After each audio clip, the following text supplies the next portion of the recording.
Before we start calculating derivatives, I think it's very useful to go over the different types of notation that are commonly used with derivatives.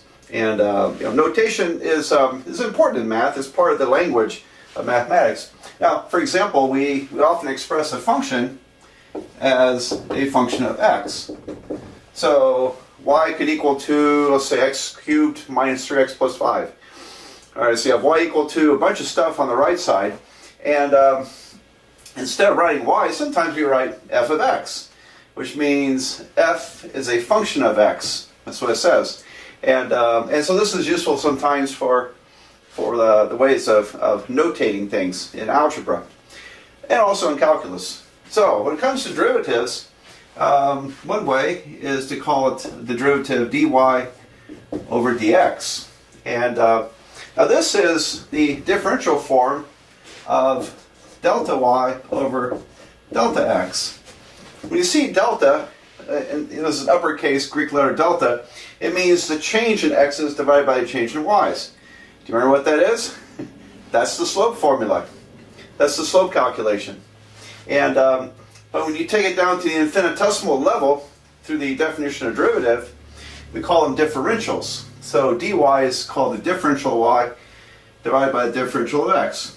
Anyway, that's one way of writing the derivative, is dy over dx.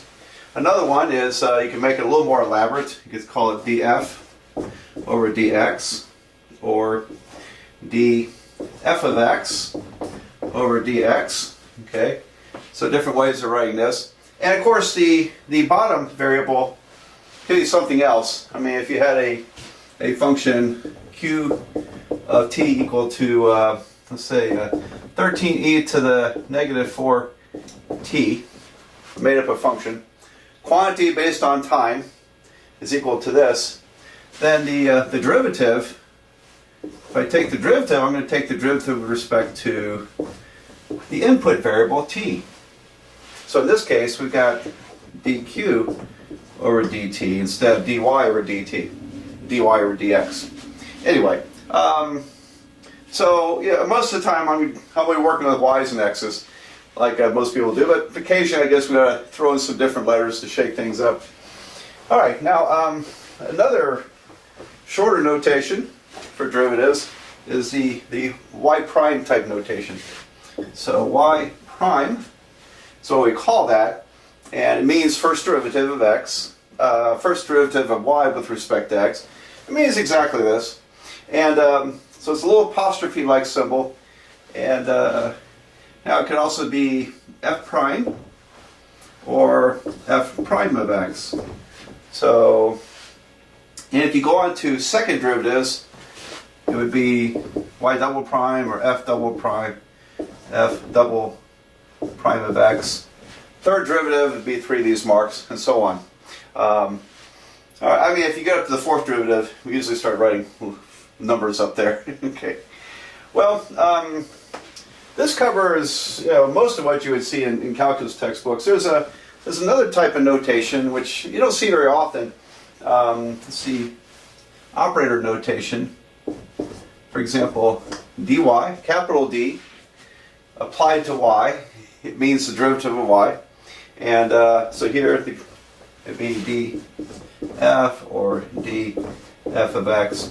All right, we won't see this very often, but we use it, I know I use it when I teach differential equations. There are problems where we can express the equation, the calculus equation, in terms of operators. So I'll just give you a quick example.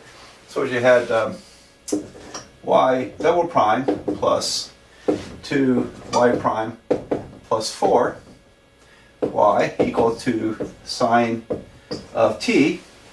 Now that could represent the vibration of a spring with another energy source applied to it, and we could write this in operator notation as d squared y plus 2 dy plus 4y, okay, 4y equals to sine of t. and then factor it out. So we have d squared plus 2d plus 4 y equal to sine t. All right, so I just give you an example of the operator notation. We're going to show that in a video coming up that the derivatives are linear operators. And but anyway, it looks like a polynomial, doesn't it? And sure enough, the way we solve these, we take advantage of the polynomial-like look of the operators.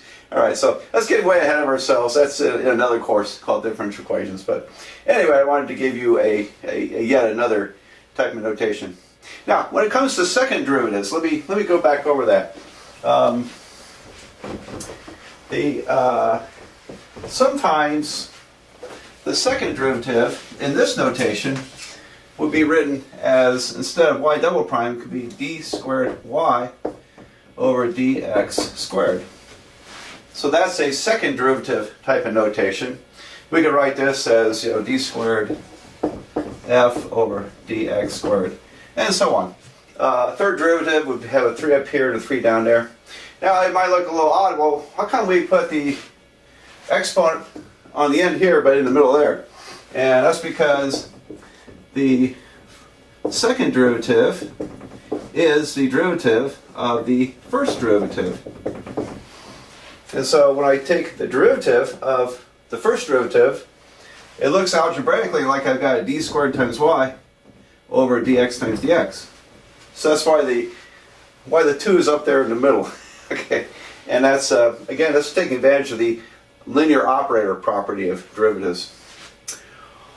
Okay, so I'll use these pretty much interchangeably, and so will textbooks that you learn from, and let's go on from there.